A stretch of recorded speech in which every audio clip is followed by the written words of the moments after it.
ወይስ እኔ አንተ ሌላ ጸውጥ መግባት አለብኝ እንዴ?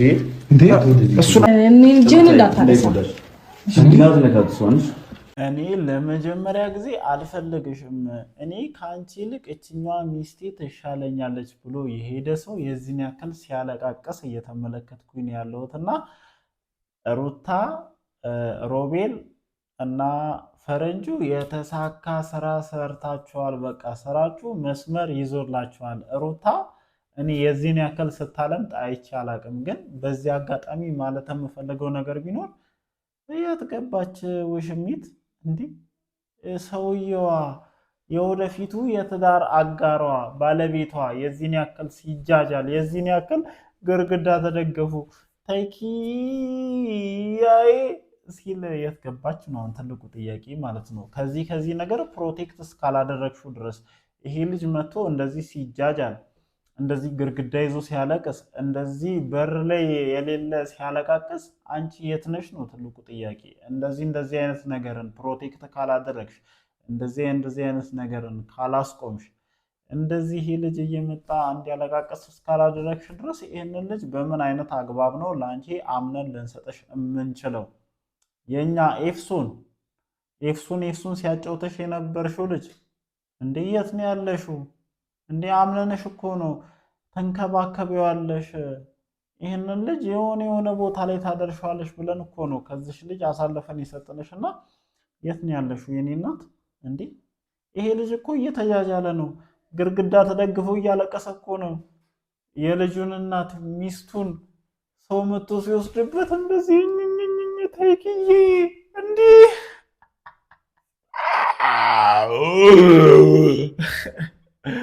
አይነፋም፣ እግዚአብሔርን አይነፋም። እንዲህ ያረበቃ እኔም ከዚህ በላይ አላለም። ይበቃል። እግዚአብሔርን ገርሞኝ ነው ዛሬ። እኔ በጣም ነው የገረመኝ። እንዲህ ምንድን ነው? እስከ መች ነው እንደዚህ የምትጃጃልብን ወንድማችን አብርሽ? እንዲህ ቆፍጠን በል። ልጅቷ ያንተ፣ ልጁ ያንተ። አንተ ቆፍጠን በላችን። ሄርሜላ የምትባል ተንከሴስ ከህይወት ካስወጣ እኮ ሩታን መውሰድ ለአንተ ተራ ነገር ነውና ማንም አበባ ይዞ እየመጣ የማንም ቲማቲም ነጋዴ ማናት ትዝታ እንዳለችው የማንም ቲማቲም ነጋዴማ እየመጣ አንተ ላይ ሙድ እንዲይዝ አንፈቅድም። እግዚአብሔርን እኔ አልፈልግም። እኔ ይቅርብኝ፣ የሚመጣው ነገር እንዳለ ጥንቅር ብሎ ይቅርብኝ። የማንም ቲማቲም ነጋዴ እየመጣ አብረሽ ላይ ሙድ እንዲይዝ አልፈቅድም። በቃ አለቀ። በቃ ቲማቲም ነጋዴ ነው ብላለች ትዝታ እና የመሬ ነው የምላችሁ እግዚአብሔርን። እንዴ አብርሽ ላይማ አረ እንደዚህ እንዲደረግ እኔ በበኩሌ በፍጹም አልፈልግም። በቃ አልፈልግም። ያቺ ተንከሲስ የሆነች ሄርሜላ ናት እንደዚህ እንዲሆን እንትን እያደረገች ያለችው። መታ ሬሷን ሰብስባ ማንሳት የማትችል የዚህን ያክል ድንዙዝ እስከሆነች ድረስ እኔ በቃ ለሄርሜላም አለመኘውም ይሄንን ሰውዬና ለማንኛውም ወደ ነጥባችን እንመለስ። እንዴት ናችሁ? ሰላም አመሻችሁልኝ የኔ ተወዳጅ ቤተሰቦች፣ እንዴት ናችሁ? ደህና ናችሁ ወይ? እንኳን ለመላው የክርስትና እምነት ተከታዮች በሙሉ የከተራና የጥምቀት በዓል ከነገ ጀምሮ ይከበራሉ ማለት ነው። እንኳን አደረሳችሁ ማለት እፈልጋለሁኝ በዚህ አጋጣሚ ማለት ነው። ያው ቀን ማስተላለፍ ያለብኝን መልእክት አስተላለፍ ያለሁኝ። እንግዲህ ነገ የምንወደው የምናከብረው ሁላችንም በስስት የምናየው ተወዳጁ የጥበብ ባለሙያ ተወዳጁ አርቲስታችን የልጅነት ጊዜያችንን ማለት ነው በእኔ እድሜ ያላችሁ ሰዎች በደንብ ታውቁታላችሁ። ከኤፍቢአይ 1 2 3 ምንድን ነው ይቅርታ አድርጉልኝ፣ እቺ ትላንትና ስታለቅስ የሰራችው አርቲስት ማናት? አይዶ ነው ብቻ ተከታታይ 2 ፓርት ያለው ፊልም አለው። ብቻ የልጅነት ጊዜያችንን ቆንጆ አድርጎ ያሳመረልን እና በቤተሰብ ጨዋታ በደንብ የምናውቀው ማለት ነው። ሁላችሁም ከኔ እድሜ ጀምሮ እስካሁን እስካሉ ድረስ ልጆች በደንብ የሚያውቁት የቤተሰብ ጨዋታ ላይ በደንብ አድርጎ ከቲቪ ፕሮግራም አዘጋጅነት በርከት ያሉ የመድረክ የቲያትር ስራዎችን የሰራ እንዲሁም በርካታ ፊልሞች ማለት ነው እስከነ ቾምቤ ጨምሮ ማለት ነው በጣም ብዙ ፊልሞችን የሰራልን ተወዳጁ አርቲስት ነፃነት ወርቅነህ ነገ የሽኝት ወይም የቀብር ስነስርዓቱ የሚፈጸምበት ቀን ነው ማለት ነው። ባለቤቱም ነገ ሌሊት ኢትዮጵያ እንደምትገባ ማረጋገጥ ችያለሁ ማለት ነው። እንግዲህ በድጋሚ ቀንም ይሄንን ነገር ተናግሬዋለሁ። በድጋሚ ለመላው ቤተሰቦቹ ለመላው የጥበብ አድናቂዎች በሙሉ እንዲሁም ለመላው ኢትዮጵያውያን በሙሉ መጽናናትን በዚህ አጋጣሚ እመኛለሁ ማለት ነው። እንግዲህ ነገ የቻላችሁ ሰዎች ሄዳችሁ የቀብር ስነስርዓቱ ላይ እንደምትገኙ እርግጠኛ ነኝ። ብቻ በዚህ አጋጣሚ ነፂ ነፍስህን በአጸደ ገነት ያኑር ማለት እፈልጋለሁ ማለት ነው በድጋሚ። ለማንኛውም ወደ ተነሳንበት ሀሳብ እንመለስ። እንግዲህ አብርሃም ለሁለተኛ ቀን ነው ሄጄ የባለቤቴ የልጄ እናት በር ላይ ተኪ እያልኩ ያለሁት እያለ ነው። ምን ትላላችሁ ጋይስ? እንዲህ እንደዚህ ይቻላል? እግዚአብሔርን እኔ አጨበጭብላታለሁ። ይሄ ልጅ አሁን እኔ ሙድ እያዘ ነው የሚመስለኝ። እግዚአብሔርን አሁን በር ሄዶ እያለቀሰ ሊሆን ይችላል፣ ግን ሙድ እያዘ ነው እየመሰለኝ። ሙድ እያዝክ ነው? የምርህን ነው?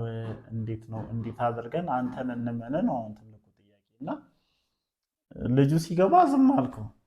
በጣም የገረመኝ ፓርት እሱ ነው። እና ሩታም ለማንኛውም ግን ያው መረዳት የምትችሉ ሰዎች እና ነገሮችን በደንብ የምትመለከቱ ሰዎች ይገባቸዋል። ሩታም እሷ የሚሰማት ህመም፣ እሷ የሚሰማት ፔን አብርሃም በደንብ እንዲሰማው እንደፈለገች በዛሬው ቪዲዮ በደንብ አድርጋ ነው ያሳየችን። እና ልጁ አበባውን ሰጥቷት ወደ ልጁ ላ መዞር አልፈለገችም። ወደ አብርሃም ጠጋ ብላ ነው ብዙ ነገር ማውራት የፈለገችው። እና እንግዲህ የተወሰኑ 1 2 3 ኮመንቶች እኔ የማስበውን ሀሳብ እና አብርሽ ቪዲዮ ላይ የጻፋችሁ ሰዎች አላችሁና አሁንም ቢሆን አብርሃም እድሉ አለ። ሄርሜላን ከህይወት ማስወጣት ከቻልክ የልጄ እናት፣ ትዳሬ፣ ሚስቴ፣ እቺ ሸበሏ ሽንቅጥቅጧ፣ በተለይ ደግሞ አራስነቷን ጨርሳ ስትወጣ እምር ያለባት ሩታዬ ትሻለኛለች ካልክ አሁንም ቢሆን ነገሮችን የምታስተካክልበት መስመር የምታስይዝበት እድሉ በእጅን ያለውና ይህንን እድል ትጠቀማለህ አትጠቀምም ነው። አይ እኔ የሁለት ቤት ነው መሆን የምፈልገው፣ በዚህ በኩል ሄርሜላም ታምረኛለች፣ በዚህ በኩል ሩታም ታምረኛለች የምትል ከሆነ ደስታችን ከአውሮፓም ይምጣ ሽንኩርት ነጋዴም ይሁን ገራጅም ውስጥ ይስራ ምንም ይሁን ምንም መዳራችን የማይቀር ነው። እግዚአብሔርን ዋናው እቺን ልጅ ተንከባክቦ ልጇን እንደ ልጇ አይቶ ምናምን የሚቀበላትን ሰው የምንፈልገውና ለማንኛውም ግን ያው ወደ ነጥቡ ስንመለስ ይህንን ነገር ያልኳችሁ ከድባቡ ጋር አብሮ ለመሄድ ነውና ይህንን ልጅ የላከችው ሄርሜላ መሆኗን እንዳትርሱ። ቀን የሰራሁትን ቪዲዮ አይታችሁ ከ2ም ከ3ም በላይ የሆናችሁ ሰዎች ይሄ ነገር ትክክል ነው፣ ከዚህ ቀደምም ኮመንታችንን አላየህም እንጂ በተደጋጋሚ ሄርሜላ ናት የላከችው ስንል ነበር ብላችሁኛል። ይህንን ነገር በደንብ አምንባታለሁ። ከድባቡ ጋር ሊሄድ ከሚል አንጻር ነው ይህንን ነገር እስካሁን ድረስ ያወራውላችሁና ከመኪና መከራየት ጀምሮ ከሱፍ እስከ መከራየት ጭምር እንዲህ እያለ ማለት ነው አመጣጡም። በነገራችን ላይ ሄርሜላ የመጣችበትን አመጣጥ ሄዳችሁ የመጀመሪያዎቹን ቪዲዮዎች መመልከት ትችላላችሁ። ከዛ ደግሞ ይሄ ልጅ የመጣበትን ያለውን አመጣጥ በደንብ መመልከት ትችላላችሁ። እና ተመሳሳይ አይነት ቪዲዮ ነው እየመጣ ያለው እና ቢያንስ ትንሽ ስታይልሽን ቀይር አድርገሽ ወደ ውሽማ ነው ምንድን ነው ስስልኪ ቢያንስ እንደዚህ አይነት ሜትድ ብትጠቀም የተሻለ ነበረ። ግን ይህንን ልጅ አንቺ እንደላክሽው አንቺ ኦርደር እንዳስያዝሽው ነገሮችን እንዳመቻቸሽ እና ሮቤልን እና ፈረንጁን እንዳታልልሽ በደንብ እናውቃለን። ይህ ሚስጥር እንግዲህ እኛ የተናገርን ነው። መውጣት ባለበት ሰዓት ሲወጣ ደግሞ ከዚህ በፊት ተናግረን ነበረ ብለን ደግሞ ማለት ያለብንን ነገር ከማለት ወደኋላ እንደማንል መናገር እፈልጋለሁ ማለት ነው። ለማንኛውም ግን በየትኛውም መንገድ የሩታችን እቅድ ሲሳካ ማየት ደስ ይለኛልና እኔ ምንም ቢሆን የልጅሽ አባት ነኝ እባክሽን ምናምን ሲል እንደማየት የሚያስደስት ነገር የለምና እኔ ደስ ብሎኛል።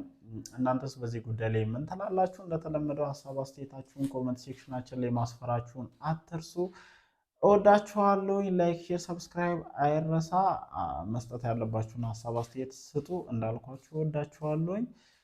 ለመላው ክርስትና እምነት ተከታዮች በሙሉ እንኳን ለከተራና ለጥምቀት በዓል በድጋሚ በሰላም አደረሳችሁ ማለት ፈልጋለሁኝ። እንግዲህ ነገ የተወዳጁ አርቲስት የምንወደው የምናከብረው ለብዙዎቻችን በለጋ እድሜያችን ሳቅን በርካታ ነገሮችን ሲሰጠንና በጣም ከብዙ ሙያዎች ጋር ያጠነው አርቲስት ነፃነት ወርቅነህ የቀብር ስነስርዓቱ የሽኝት ፕሮግራም የሚከናወንበት ቀን ነው ማለት ነው። እንግዲህ ለሁላችሁም በድጋሚ ለወዳጅ ዘመዶቹ፣ ለቤተሰቦቹ፣ ለጥበብ አድቃን ለጥበብ አድናቂዎች በሙሉ መጽናናት እመኛለሁ። እወዳችኋለሁ። ይመቻችሁ።